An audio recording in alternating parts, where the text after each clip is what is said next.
নমস্কার, আমি শিবানী চলে এসেছি নতুন একটা রেসিপি নিয়ে। আর আজকে আমি দেখাবো ডাঁটা উচ্ছের চচ্চড়ি।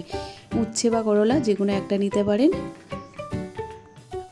গ্যাস অন করে কড়াইটা আমি বসে দিয়েছিলাম, দিয়ে তেলটা গরম হয়ে যাবার পর আমি উচ্ছেগুলো দিয়ে দিলাম।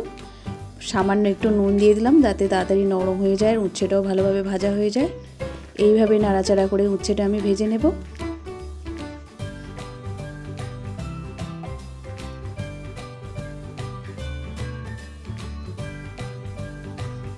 দেখুন এইভাবে নাড়াচাড়া করতে করতে আমার উচ্ছেটা ভাজা হয়ে গেছে। এবার আমি তুলে নেব। এই তেলের মধ্যেই আমি ডাঁটাগুলো দিয়ে দেব। ডাঁটাগুলো দেওয়ার পর সামান্য একটু নুন দিয়ে দেব আর হলুদ। নুন আর হলুদটা দিয়ে ডাঁটাগুলো আমি হালকা করে ভেজে তুলে নেব।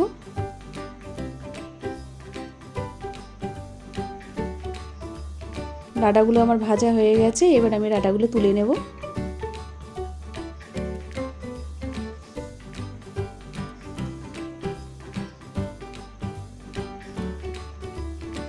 ডাঁটাগুলো আমি তুলে নিলাম। আবার এর মধ্যে দিয়ে দিলাম 5 ফোড়ন আর চেরা কাঁচা লঙ্কা।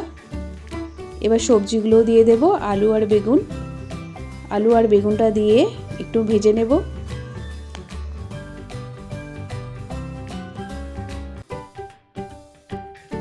দু মিনিট মতন আলু আর বেগুনটা আমি ভালো করে ভেজে নিয়েছি। এবার দিয়ে দেব সামান্য আদা বাটা।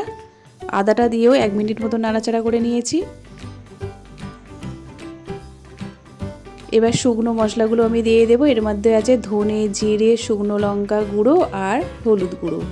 সামান্য একটু জল দিয়ে মশলাটা কষে নেব।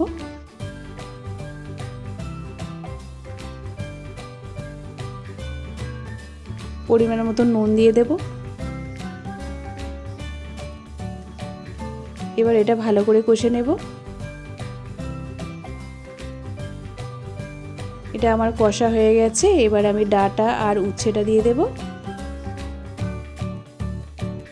ডাঁটা আর উচ্ছেটা দিয়েও একটু নাড়াচাড়া করে নেব।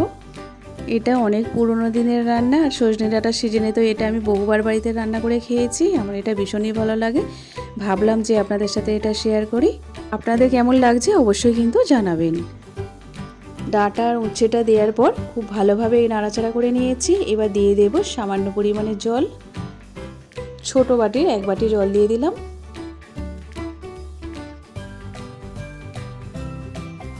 আর একটু জল লাগবে, সামান্য একটু জল দিয়ে দেব আরও। এবার এটা আমি চাপা দিয়ে হতে দেব।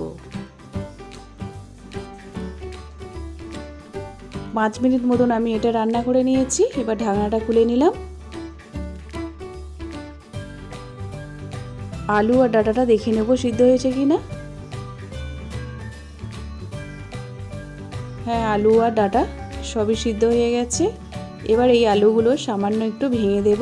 2-1টা আলু এইভাবে খুন্তি করে ভেঙে দিলে কি হয়, এটা মাখা মাখা হবে, খেতেও ভালো লাগবে।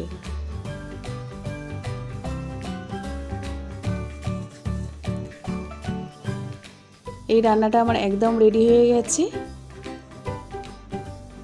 চাইলে আপনারা এর মধ্যে বড়ি ভেজেও দিতে পারেন, খেতে কিন্তু সেটাও ভালো লাগবে। আমি আর এখানে বড়ি দিলাম না। আর এখন সজনে ডাঁটা তো বাজারে প্রচুর পরিমাণে পাওয়া যাচ্ছে আর দামেও সস্তা।